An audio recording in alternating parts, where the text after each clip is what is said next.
podemos entender por discernimiento espiritual? Bueno, el tema del discernimiento es bastante amplio, ¿no? Entonces, para poder precisar, yo creo que hay un par de puntos que son importantes precisar al inicio. Primero, el discernimiento es para tomar una decisión. Como es un discernimiento espiritual, uno decide confrontando sus reflexiones con Dios. Entonces, a la luz de lo que Dios desea, de la voluntad de Dios, es que nosotros tomamos una decisión. A diferencia del discernimiento ordinario, que es simplemente separar y distinguir una cosa de otra, ¿no? El discernimiento espiritual es efectivamente separar para poder decidir adecuadamente, pero a la luz de lo que Dios quiere.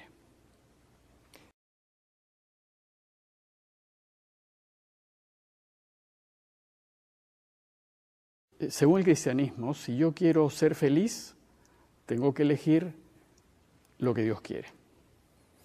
Entonces, si en la vida ordinaria nosotros tenemos que tomar decisiones y las tomamos en libertad, porque podemos elegir para un lado o para el otro, el problema que nos planteamos es qué decisión yo tengo que tomar que coincida con la voluntad de Dios.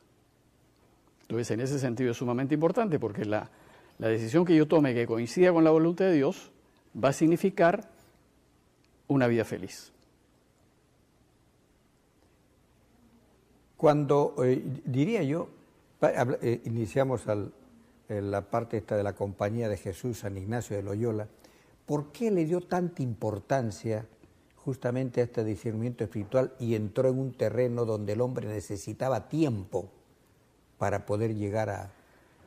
Bueno, le dio mucha importancia porque nosotros en realidad, como tenemos libertad para decidir diversos caminos en la vida, es necesario saber elegir correctamente, porque si no sabemos elegir correctamente, nuestra vida no será feliz.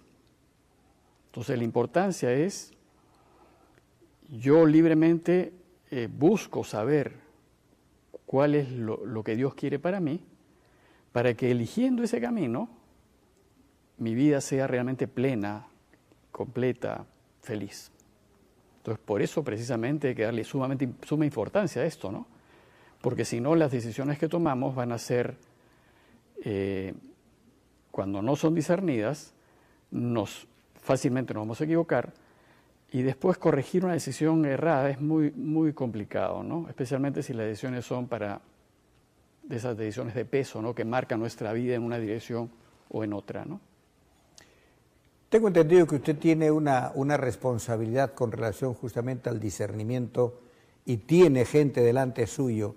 Dígame, ¿se ha encontrado con problemas? ¿Se ha encontrado con gente que realmente a veces es un poco tensa o dura para poder aceptar los planteamientos que usted hace?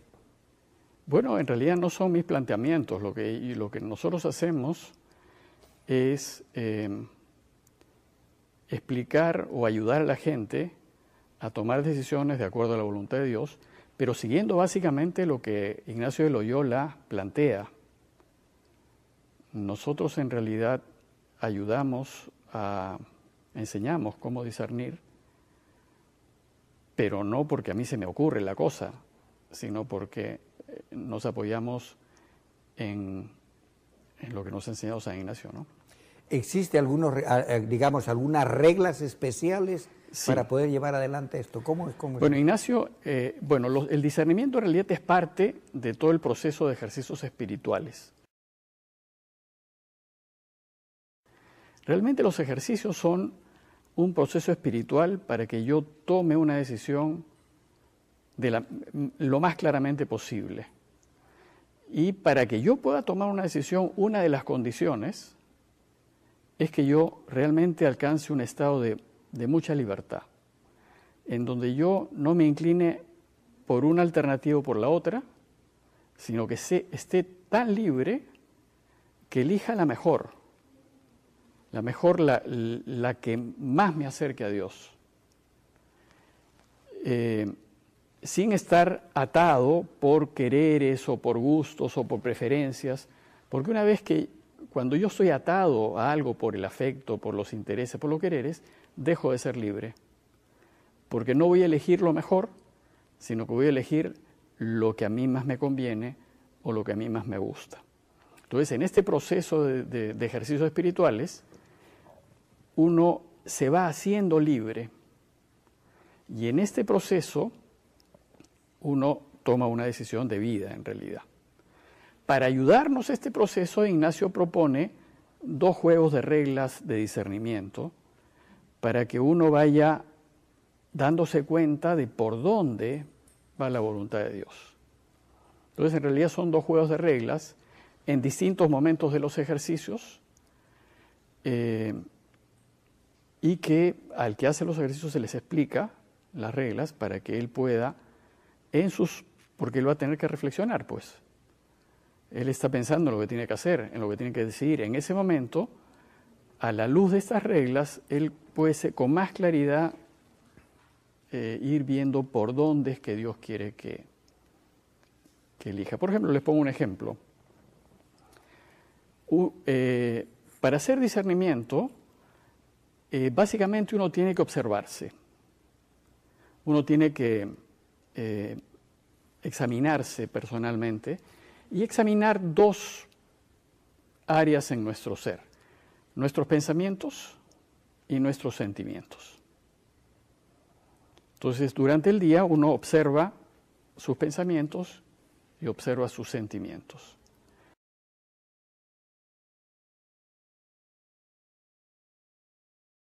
Los pensamientos y los sentimientos que tenemos durante el día o al considerar distintas alternativas obedecen a 2 estados espirituales por los cuales pasamos todos,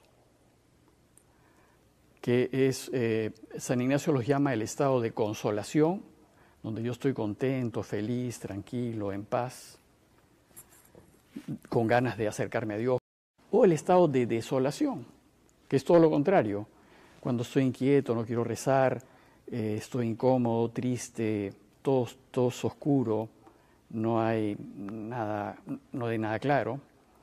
Entonces, en función de esos estados, yo pienso, si estoy en consolación, mis pensamientos serán positivos, alegres, llenos de esperanza. Si estoy en desolación, mis pensamientos serán más bien de temor, de cuestionamientos, de dudas. Entonces, Ignacio, todo esto se lo explico para que vea una regla, ¿no? Que es muy, muy útil, que dice: cuando uno, al examinarse, se da cuenta que está en desolación, nunca tomar una decisión. Porque si tú decides en desolación, te vas a equivocar. Porque tú estás tomando una decisión no movido por Dios, que es el que te da la consolación, sino movido, digamos, por la fuerza negativa, que es la que te produce la desolación, y que es la que quiere que tú no elijas las cosas de Dios. Entonces, en la práctica, por ejemplo, se nota en ejemplos cotidianos, cuando una persona elige, no porque es lo mejor, sino porque quiere librarse de algún problema, se va a equivocar. Porque no está eligiendo en consolación, digamos, está eligiendo por salir de alguna emergencia, algún apuro, etc. Por ejemplo, si una chica decide casarse porque está encinta, esa es una mala decisión. Porque en realidad su elección debería ser casarse porque quiere a su pareja. Esa sería una pura decisión. Pero casarse por el que dirán o por lo que pensarán los padres o porque está obligada, es casarse sin libertad. Y cuando uno elige así, se equivoca. Entonces, suele suceder que cuando uno elige de esa manera, su vida no va a ser feliz, simplemente. Ha elegido mal. Pero ha elegido movida, la persona, por otros intereses distintos al interés claro, limpio, que sería lo mejor, ¿no? En el caso que le estoy poniendo, el querer a su pareja, ¿no? Cuando uno se elige obligadamente, no es libre, y entonces se va a equivocar. Está eligiendo por salir del problema, no por el bien mayor. Y una decisión que se toma por escaparse de algo es una mala decisión. Por no enfrentar el tema. ¿Perdón? Digo, por no enfrentar el tema. Bueno, digamos, vaya uno a saber las razones por las cuales se toma la decisión, ¿no? Pero el hecho es que si uno se examina y se da cuenta que está eligiendo, no porque es lo mejor, sino es para evitar un problema, no lo debería tomar. O sea, esa decisión no se debería tomar porque se está equivocando, ¿no? Cuando la persona que está queriendo decidir se encuentra realmente en paz, consolada, sin presiones, ahí elige si es mejor casarse o no casarse. Bueno, esta reglita se encuentra en el primer grupo de reglas de discernimiento que pone Ignacio, cuando uno está empezando el proceso de ejercicios, ¿no? Y más adelante, en el proceso largo de ejercicios espirituales, Ignacio da otras reglas más sutiles, más complejas en realidad, más para complejas. ayudar. Dentro de lo que significa la libertad, usted acaba de mencionar, porque esa es la libertad de tomar una decisión, pero digamos, el tomar una buena decisión, o por lo menos llegar a una decisión o sentirse en la parte de la consolación, no de la desolación, podríamos decir que la capacidad de saber discernir es un don de Dios. Bueno, en realidad es un don de Dios sin duda, porque incluso Pablo la menciona entre los dones del Espíritu Santo, pero no todos tenemos el don de poder discernir inmediatamente, digamos, ¿no? De distinguir dónde está lo que Dios quiere. En esos casos las reglas ayudan. Las reglas ayudan a que de alguna manera manejemos la técnica, digamos, del discernir, ¿no? Va a ser menos fácil que si uno tuviese el don, evidentemente, pero sin duda a uno le ayuda. La clave del discernimiento es el observarse. Eso es lo que la Iglesia siempre, cuando por siglos ha hablado del examen de conciencia, en realidad el origen es el examinarse para ver si uno está en sintonía con Dios o no. Porque cuando esté en sintonía con Dios, ahí tiene que elegir. Cuando no lo está, no conviene elegir. Y como el vehículo de estos movimientos interiores son los pensamientos y sentimientos, uno en el examen de conciencia tendría que preguntarse, los pensamientos que tengo yo hoy día, o he tenido en la mañana o en la noche, ¿son pensamientos que me acercan a Dios o que me alejan de Él? Y entonces el examen de conciencia no es, como a veces la gente piensa, que es una lista de lo que he hecho mal y lo que he hecho bien. Ese no es el sentido del examen de conciencia. El examen de conciencia es mirar quién me ha movido el día de hoy, esta mañana. ¿Ha sido Dios el que ha estado conmigo durante la mañana o no? Porque en función de eso es que yo voy a tomar decisiones. Y Ignacio recomienda que se haga el examen por lo menos 2 veces al día, ¿no? Al final de la mañana, que uno revise su mañana para ver, bueno, ¿en qué ha estado? ¿Ha estado consolado o ha estado desolado? ¿Ha sido Dios el que ha estado en su vida o ha sido el enemigo el que ha estado en su vida? Y lo mismo en la noche.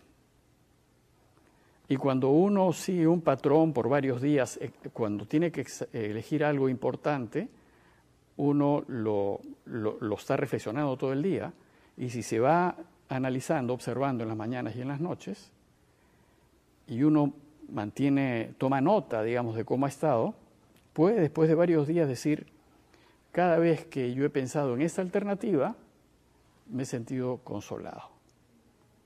Y cada vez que he pensado en esta otra, pues he estado en desolación. Entonces, habría más probabilidad de decir que la alternativa que le ha venido dando consolación es la que Dios quiere que elija. Eso es muy simple, porque es mucho más complejo, pero se lo estoy explicando así un poco para darse una idea por dónde va el discernimiento. Claro, ¿no? la idea está en plantearle algo, padre, conociendo cómo se va desarrollando la vida diaria del hombre. conociendo cómo estamos inmersos nosotros en una vorágine acá de movimiento, de idas, venidas, de sinsabores y de alegrías momentáneas, mi pregunta sería entonces, ¿estamos en una realidad de poder discernir en esa forma diariamente, o en su defecto tenemos que concentrarnos o estar, digamos, abstraernos de todo lo que sucede alrededor para poder tomar una decisión? Bueno, el discernimiento supone que uno va a tomar una decisión, ¿no?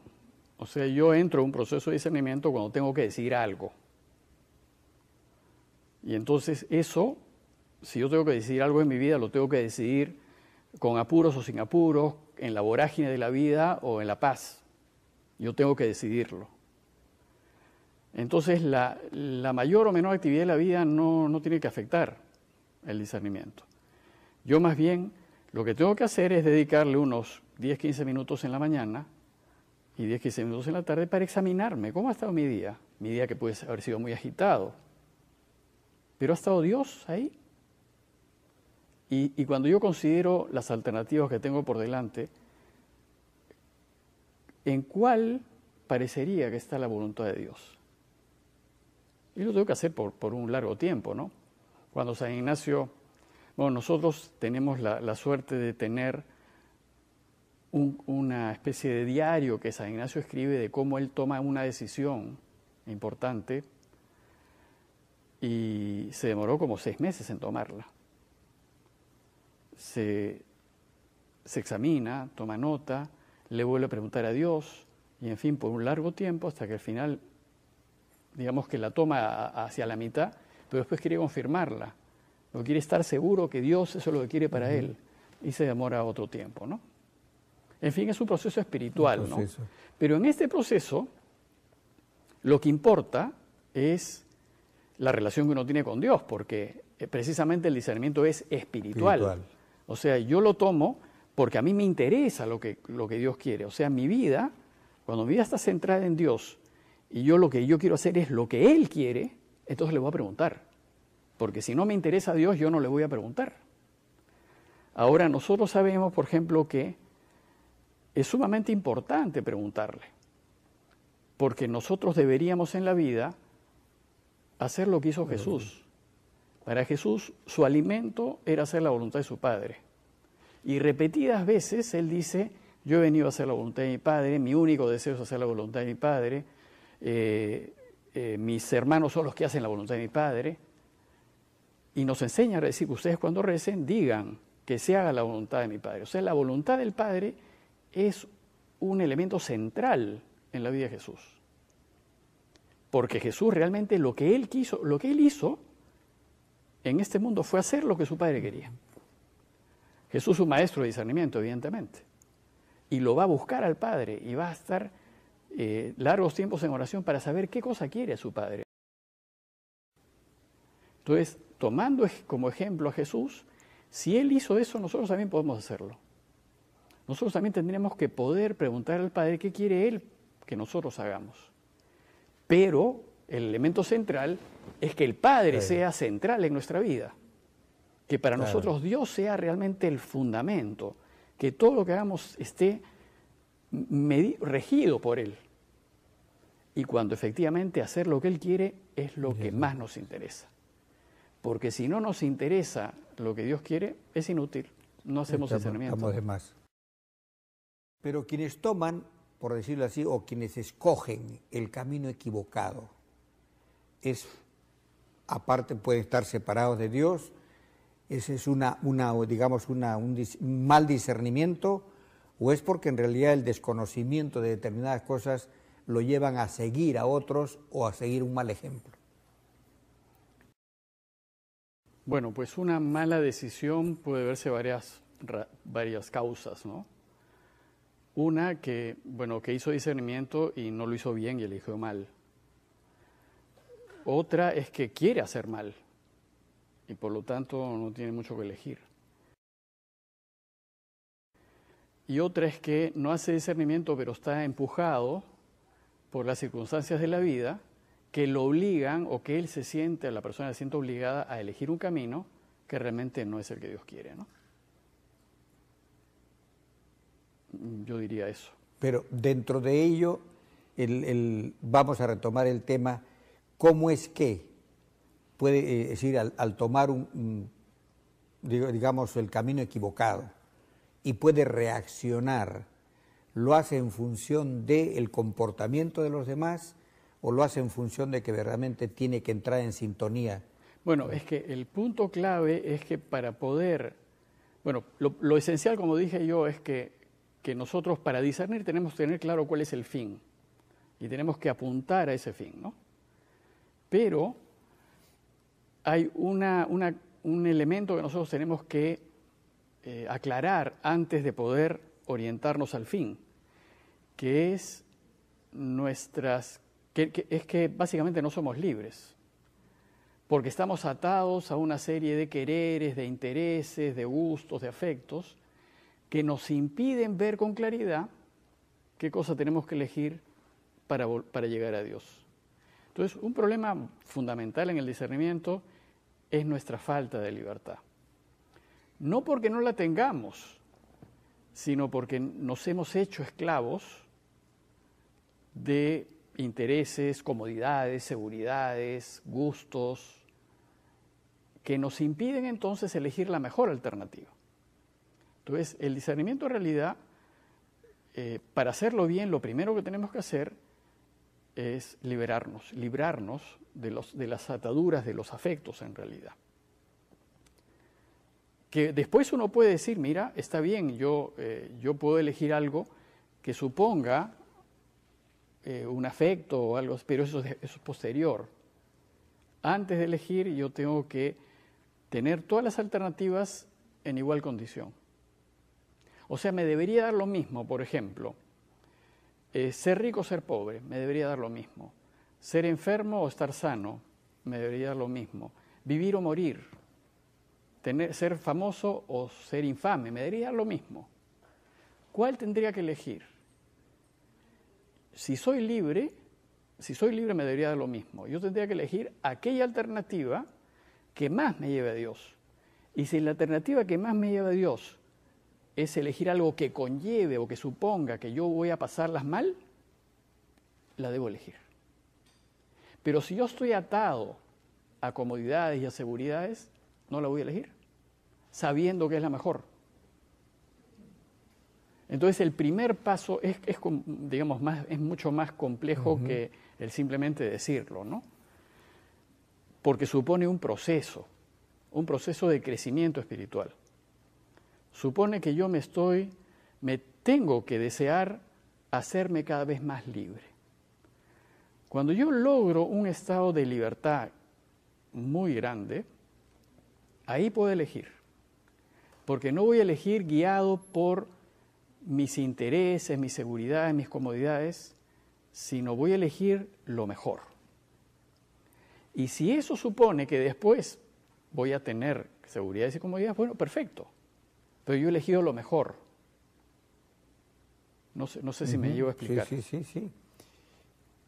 No podemos elegir lo mejor si nosotros primero No estamos atados. Estamos atados. Tenemos primero que desatarnos para elegir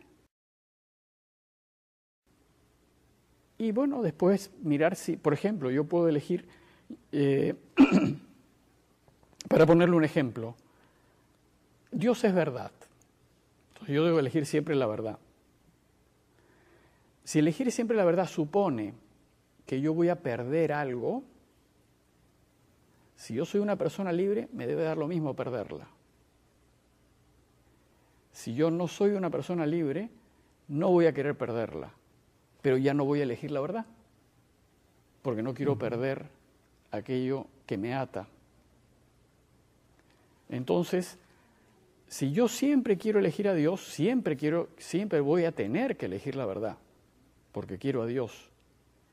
Y en consecuencia, debo aceptar que cualquier alternativa, yo estaré dispuesto a seguirla con tal de que me lleve a la verdad.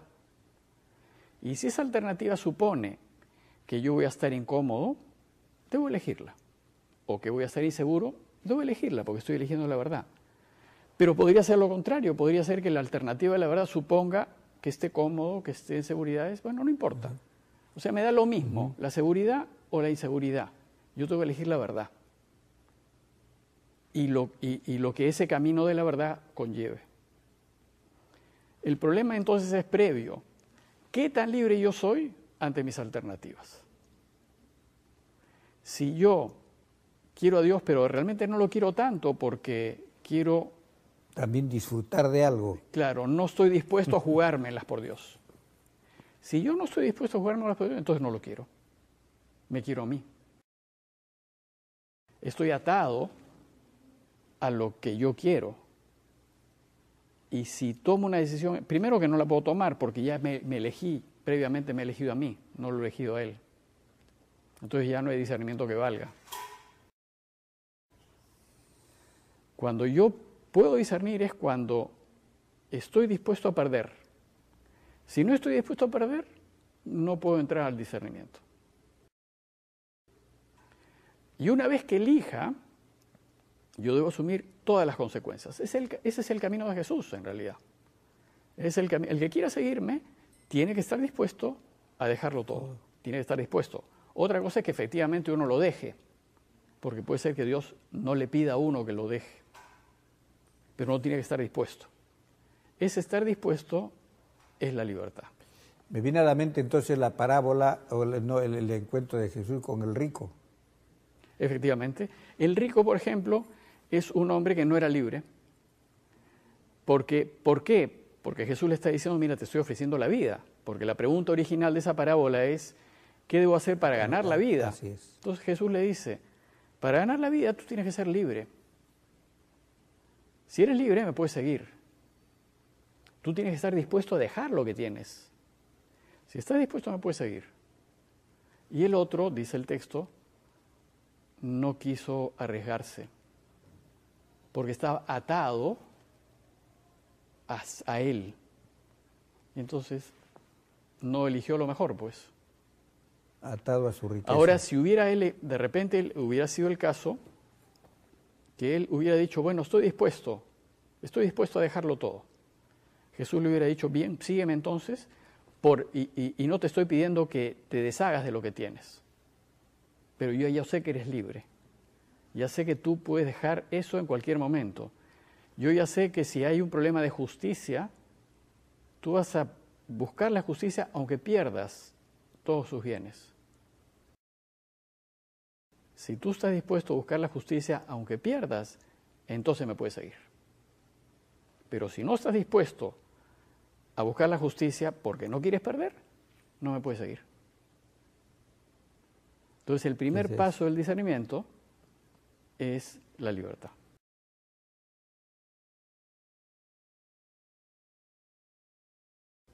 Prácticamente despojarse de todo aquello que lo puede atar a uno. Pero para poder despojarse lograr afectivamente, ¿no? Ajá, claro, No es tirar las cosas por la ventana. Entiendo. Sino estar dispuesto a perderlo. Si yo estoy dispuesto a perder lo que tengo por él, lo puedo seguir. Pero si no estoy dispuesto, ni siquiera le pregunto porque no estoy dispuesto. No puedo hacer discernimiento. Ese es todo. No, excelente, padre, pero viene digamos, la pregunta. ¿El discernimiento espiritual es algo constante y permanente o solamente está en función de una decisión tomada en un momento determinado y sigue todo el curso normal? Bueno, en realidad depende de la relación que uno tenga con Dios. Si para uno Dios es el centro de su vida, uno está constantemente preguntándole, hasta para las cosas mínimas, le está preguntando qué cosa es lo que Él quiere que uno haga.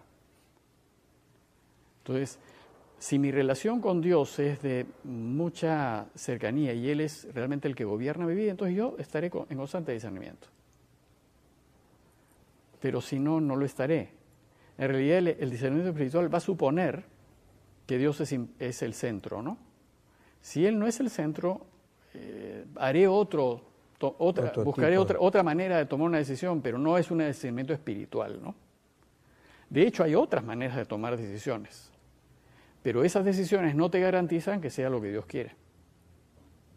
El discernimiento espiritual es un proceso por el cual tú a Él le preguntas qué es lo que Él quiere que yo haga. Y eso la gente no lo hace normalmente. Nadie le pregunta a Dios, ¿tú quieres que yo sea ingeniero o que sea economista? Nadie le pregunta, no se le ocurre a nadie preguntarle una cosa así. Pero si alguien lo hace, Dios le va a hacer ver qué cosa es lo que él quiere y uno va a ser muy feliz en la profesión que ha elegido. O casarse. A nadie se le ocurre preguntarle a Dios, ¿tú quieres que yo me case o no quieres que me case? Si uno le pregunta, el matrimonio que él tenga, va a ser muy feliz. Acaba de mencionar algo, padre, que es interesante. Esto es decir, ¿quieres que me case o no me case o quieres que haga esto? Normalmente se da o puede darse que un discernimiento así de este tipo con la entrega misma tenga alguna señal, reciba alguna señal o algo que le diga, bueno, ¿sí ha discernido bien? Sí, bueno, en realidad, como se trata de examinarse, como yo me estoy observando, me estoy examinando para ver si Dios está guiando mi vida, la señal que Dios me da para confirmar mi decisión es una consolación. O sea, Él me va a consolar cuando yo elija la alternativa que Él quiere. Me va a dar paz, me va a dar una profunda serenidad, me va a dar contento. Es una sensación de una profunda seguridad de que Dios está ahí, ¿no? Entonces, esa consolación es la que irá confirmando las decisiones que nosotros tomemos. Queda una inquietud. Ha mencionado al inicio, no al inicio, cuando hemos estado conversando, algo relacionado con digamos, una regla principal, o la regla, digamos, principal para poder discernir espiritualmente, que es estar con Dios, tenerlo a Él directamente en una etapa de consolación y dejar de lado la desolación, como regla principal, digamos. ¿Pero existe alguna otra regla? Bueno, en realidad sí. O sea, yo le di solamente un ejemplo de las... Son, si no me equivoco, el primer grupo de reglas tiene 14 reglas, ¿no? Que son diversas ayudas que nos da San Ignacio para que podamos tomar una decisión correcta, ¿no? Yo les he dado un ejemplo que es nunca tomar una decisión cuando estoy en desolación. Nunca. Porque no vamos a equivocar. Pero eso es un ejemplo, ¿no?, de las otras, ¿no? Ahora, hay que conocerlas, pues, simplemente. Se pueden bajar de internet, estarán las reglas de discernimiento de San Ignacio por todos lados, la verdad. Pero hay que explicarlas, practicarlas, observarse y sentir que efectivamente funcionan, ¿no? Por ejemplo, otra. El miedo no es de Dios. Cada vez que Jesús se aparece a los suyos siempre le dice, no tengan miedo, no teman, soy yo. Entonces el miedo no es de Dios. Cuando nosotros tomamos una decisión en miedo, nos vamos a equivocar. Más bien ¿por qué? Porque el miedo brota de un estado de desolación.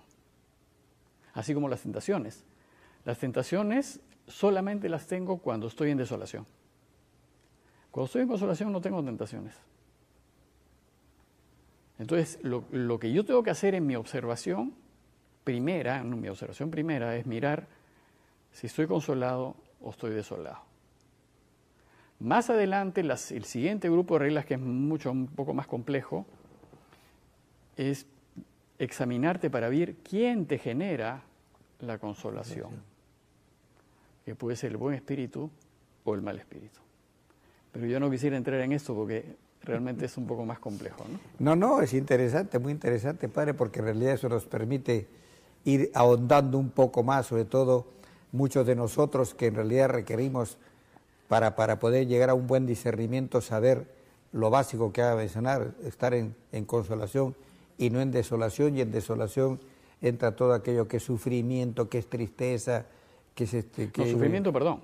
Sufrimiento no necesariamente es desolación, porque la desolación es otra cosa, ¿no? La desolación es aridez, lejanía de Dios, abandono. Por ejemplo, cuando Jesús estaba en la cruz, Señor, ¿por qué me has abandonado? ¿No? Dios mío, ¿por qué me has abandonado? En ese momento Jesús está pasando una desolación. Cuando Jesús tiene tentaciones a lo largo de su vida, las tiene porque está en desolación. Como todos nosotros, todos los hombres, tenemos consolaciones y desolaciones, consolaciones y desolaciones.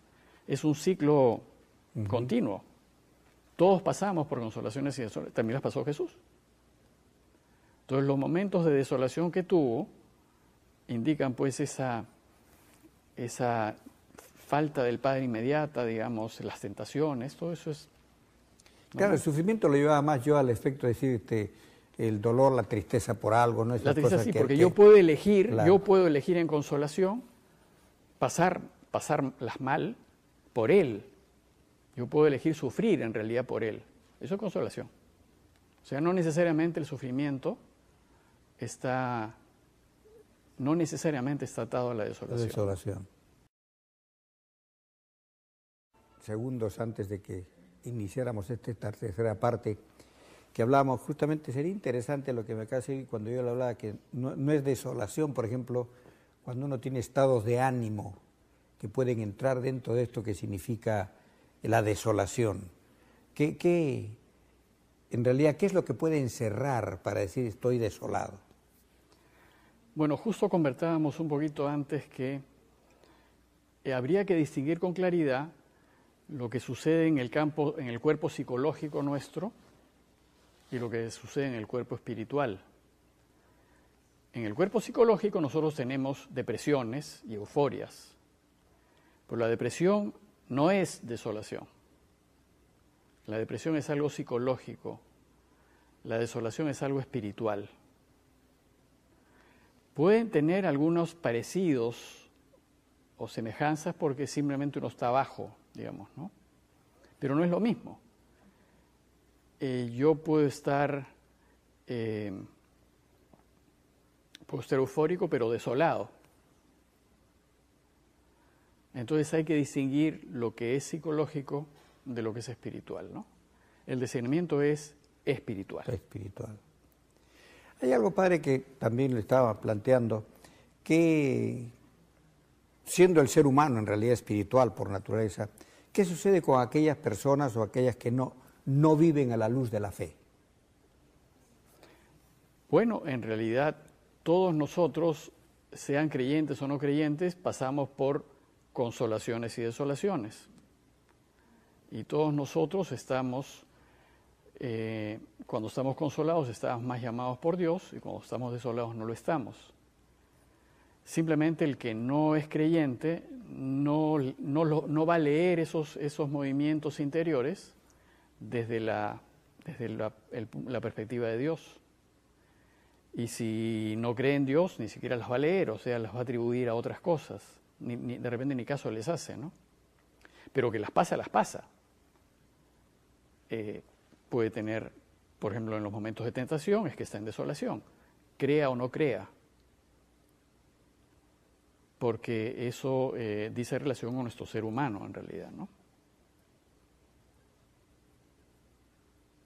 O sea que en realidad el ser o no ser cristiano, bueno, vivimos las mismas experiencias, si vamos a llamar así, entre experiencias, pero quienes estamos más orientados a seguir el camino o a poner a Dios por delante, tenemos la gran facilidad o facultad de poder discernir. Digamos, la suerte que tenemos es que nosotros tenemos, todas las pasamos, todos los seres humanos las pasamos. Nosotros tenemos las herramientas, digamos, para aprovecharlas y poder, digamos, elegir mejor. Los que no creen sus elecciones serán más bien más racionales que espirituales. Uh-huh. También el discernimiento espiritual supone la razón. Supone la razón, porque somos racionales, ¿no? Y en el discernimiento espiritual voy a traer elementos de razón. Pero en última instancia lo que me guía es mi relación con Dios. El que no tiene a Dios en su vida tomará sus decisiones meramente a nivel racional, ¿no?